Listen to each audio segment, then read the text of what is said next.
We have talked a lot about different lures to use in the fall, but one that we haven't covered yet are crankbaits. When and where to use them, and most importantly, which style of crankbait. Crankbaits are a favorite lure of bass anglers all over the place, especially a lot of beginning bass anglers love to throw crankbaits because they can cover a ton of water. Well, we've got three particular crankbaits that we are going to discuss today. Our deep divers, our square bills, and our lipless crankbaits. Well, depending on the conditions that we have out on the lake is going to greatly determine which one of those crankbaits I like to use and tie on. So let's start off with our deep divers. So a deep diving crankbait, when am I going to use this in the fall? Well, probably the first thing I need to mention, no matter what type of crankbait I've got, it's going to be mimicking bait fish. Fall is bait fish, bait fish, bait fish, and that includes your minnows, your shad, and even your sunfish and bluegills. So if your lake is primarily sunfish based for the forage, you're going to want to try to match that color the best you can. But with the deep divers, when am I going to use this particular lure and why? Well, I got a couple situations. Number one, if I see that the bait fish are relating down there towards the bottom, they're a little bit deeper. If I've got some sunny skies and those bait fish are not up top, I catch them on my graph, they're down lower, I'm going to be putting a deep diver on. So which one am I going to use? Well, if I see that my target zone is around that 10 foot or so, I'm going to want to put on a deep diver that maybe hits 12 or maybe even up to 15 feet. I want to be just a little bit deeper than what my target zone is, and that does two things for me. One, that puts the deep diver into the proper strike zone quicker, but it also allows me to crawl it if I need to. We talk a lot about burning crankbaits and covering a ton of water.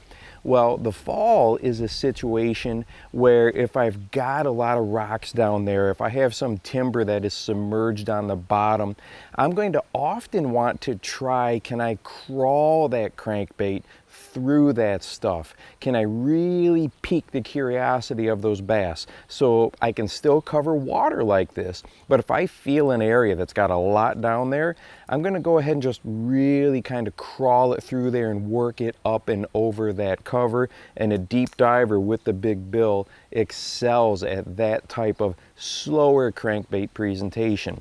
Now, with that said, I can still cover a lot of water with a deep diver. So if I'm in more of a searching mode, if I haven't really pinned where those bass are using, this is definitely going to be top billing. But like I said, it's when the bait fish and the bass are more orientating or more relating to the bottom of whatever lake or river that I'm fishing. The next one that I want to talk about is the square bill. Square bill crankbaits are just dynamite lures in the fall, especially if you get out there on the lake, you get on the river, you get out to your farm pond, and you see some activity up near the surface. If those bass are starting to push that bait shallower, a square bill is going to be an absolute dynamite choice for that situation. If I get out on the water and I see a lot of wind, wow, right there, a square bill is probably going to be one of my number one choices for a fall crankbait. Once again, we're going to match up the color based on the bait fish that we have.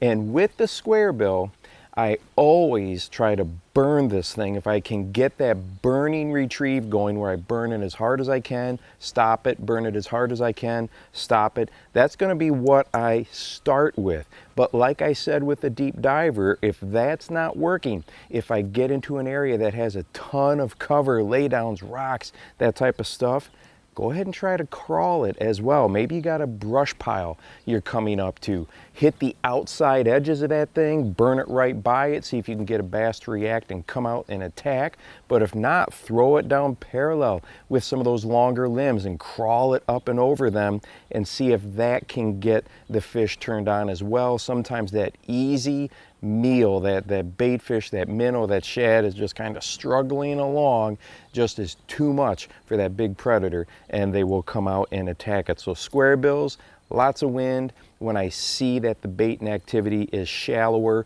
or in the top part of that water column, that'll be the one I go to.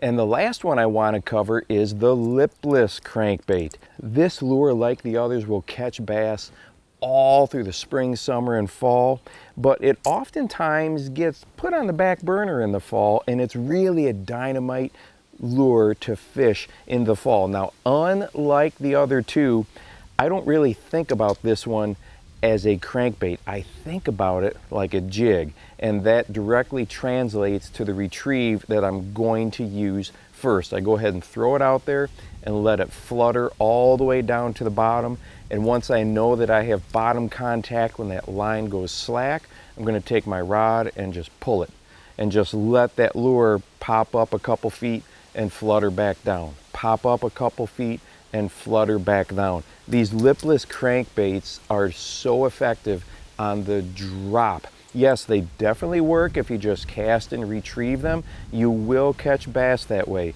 But if you really want to work an area over thoroughly, you're pretty sure they're hanging out on that point. You're pretty sure they're hanging on that ledge. You can see some activity on your graph. You can see a big ball of a shad hanging out on that ledge. And if you want to work it thoroughly, a lipless crankbait will do just that. Like I said, change the mindset.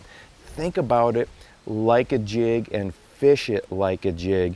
And I think you will be surprised how well it works. Now, if that's not working, of course you can cast and retrieve. I've had really good days in the fall when I burn this lure just like I would a square bill crankbait, but I'm going to try to get them to hit on that drop first. And probably the number one tip I can give you is to try to get as many drops as possible. In other words, when you pull the lipless crankbait off the bottom, don't pull it up 7 or 8 feet and then let it drop. Just pull it up a couple feet. Get as many drops as you can.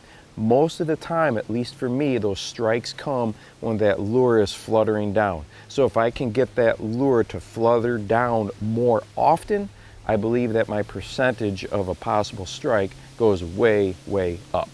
If you'd like to check out a video based on fall lures and wind conditions and what I think are the 9 best lures based on wind conditions, go ahead and check this one out right here. And hey, don't forget to go out and encourage someone today. You never know how you might just change their life. For the Bass Fishing Life, I'm your host, Steve Rogers.